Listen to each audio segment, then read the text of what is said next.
Good evening. For 18 days, firefighters and farmers have been battling the North Yorkshire wildfire that's seen them have to deal with difficult terrain, changing weather patterns and even unexploded World War II bombs. Tonight, the tide has seemingly turned.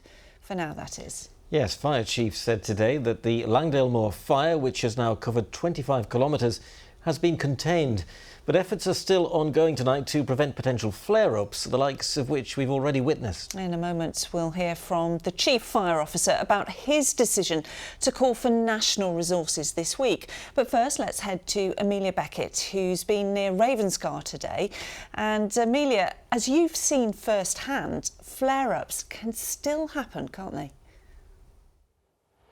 Yeah, that's right, Laura. It probably looks really still now, but in the distance, I'm sure you can see the land here smouldering as it has been all day. It actually rained here just an hour ago, which was, of course, some relief for those that have been working tirelessly to put this fire out. But just a few hours before that, the winds here totally changed direction and the smoke was flying in the totally opposite direction. And it was then that we saw some of this land reignite. So everybody who's been working hard to put this out and get to this point know that they can't be complacent.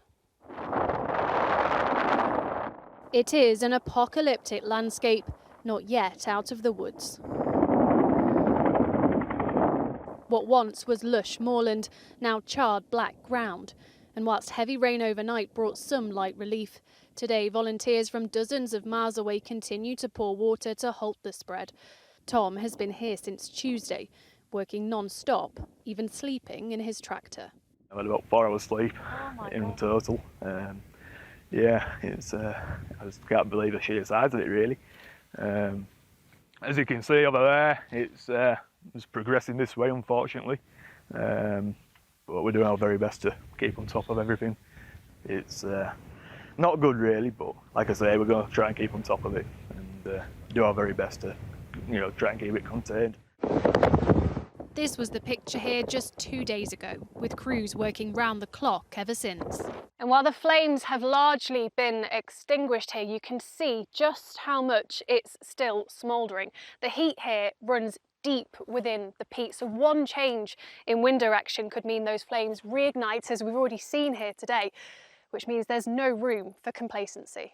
This will burn for weeks and weeks and weeks until... Dan lives just down the road. He's been up here for almost 3 weeks now, fighting this fire alongside his day job. How long do you think this is going to carry on for? I think they're going to be tanking water for another week or so, and the moor is just going to keep burning and burning until it finally comes to a stop.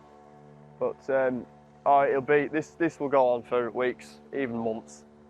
Today, North Yorkshire Fire and Rescue confirmed there's been no further advancement of the fire in the last 48 hours, but crews from London have now arrived for support. Our firefighting tactics and strategy are still within all the boundaries that we wanted them to be, but of course we are still being realistic, and we know that the weather can change, including over the weekend, and therefore we're still making provision to make sure that we cannot have any further encroachments in any areas. Encroachments this campsite is monitoring very closely after it had to evacuate on Tuesday. You can feel the warmth in the smoke, coming drifting over, and just takes the wind to get up, and it can get flare-ups, and you can get flare-ups and tinder. It's still tinder dry in the wood, and you could ignite that, and it just isn't safe to open, and to get people back to then have to evacuate again, it's just not suitable.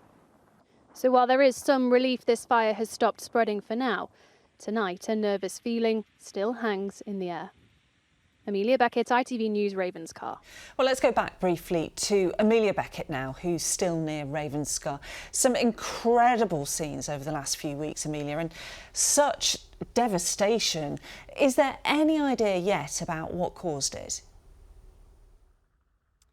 No, not yet. As you can imagine, efforts have been very much focused on controlling this fire, but for something that's been so utterly destructive, they will definitely want to try and find out the cause. I mean, right now it stretches pretty much as far as the eye can see, but while it's been destructive to the landscape here, firefighters today keen to point out the exceptional fact that no one's been injured, no public member or firefighter, and indeed there's been no loss of property either. They also pointed out the huge efforts from from the public. As I say, we saw those people driving up and down here all day, just dousing this with water.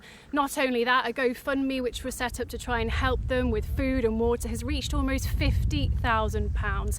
And speaking to those helping out today, it's been so hugely appreciated and a real sign of the community here. Incredible. Amelia Beckett, thank you so much, live in Ravenscar for us tonight.